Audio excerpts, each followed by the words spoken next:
Leviticus has 27 chapters and is the third book of the Torah. It can be divided into three main parts, with chapters 1 through 10 being the sacrificial laws, chapters 11 through 17 being the purification laws, and chapters 18 through 27 being the holiness laws. The first part, the sacrificial laws, can be further divided into two parts, with chapters 1 through 7 focusing on the offerings and chapters 8 through 10 focusing on the priests.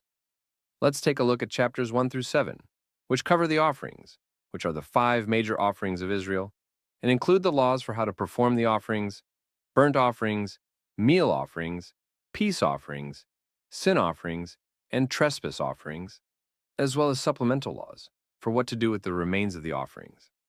Next, we'll look at chapters 8 through 10, which deal with the priests.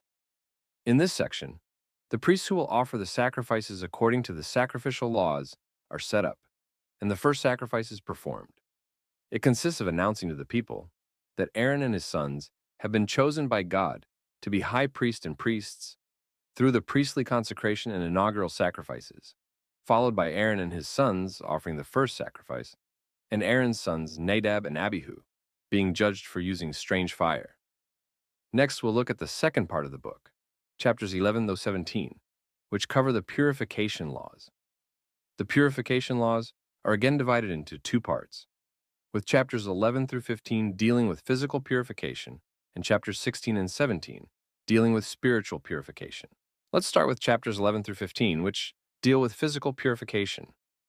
These are the laws that God gives the people to keep their bodies clean so that they can live healthy and happy lives, including the laws of animal purification based on standards that are beneficial for human consumption, the laws of maternal purification to protect mothers, the laws of diagnosing leprosy, which was a deadly epidemic at the time, and the laws of leprosy purification to protect the lives of people living in communities, and the laws of bodily discharges purification to prevent the spread of germs from human discharges.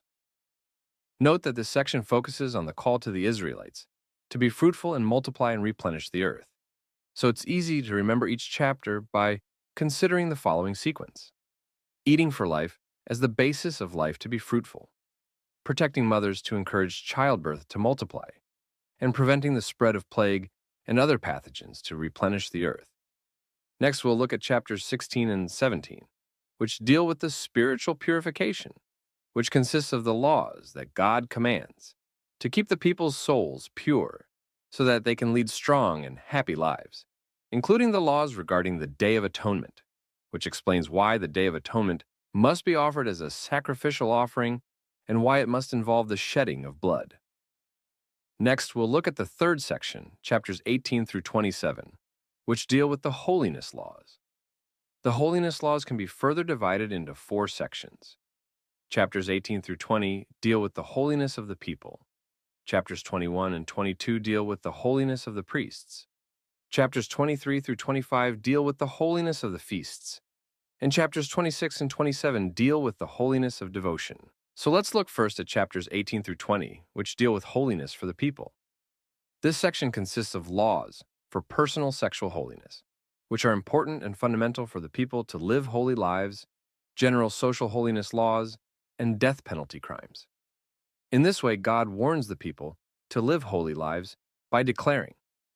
Next, we'll look at chapters 21 and 22, which deal with priestly holiness, in which God proclaims guiding laws for the holiness of priests who are to be models for the people, as well as purification laws that deal with the physical requirements for those who can be priests and the conditions for the holy things that can be offered. Next, we will look at chapters 23 through 25, which deal with the theme of holiness regarding the feasts among the holiness laws. This section contains the laws for Israel's 7 annual feasts: the Sabbath, Passover, Feast of First Fruits, Feast of Weeks, Feast of Trumpets, Day of Atonement, and Feast of Tabernacles, and the laws for the care of the holy things in the holy place used for the feasts, and the Sabbath year, which recur every 7 years, and the Jubilee, which recur 50 years. Next, we'll look at chapters 26 and 27 of the holiness laws, which deal with devotion.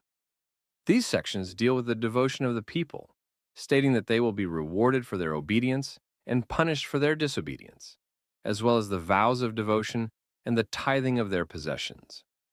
For reference, the following illustration shows the location of Mount Sinai, where the contents of Leviticus were proclaimed. The book of Leviticus is a set of laws given by God through Moses to the Levites when the Israelites camped near Mount Sinai. The laws are divided into three categories: sacrificial laws, purification laws, and holiness laws.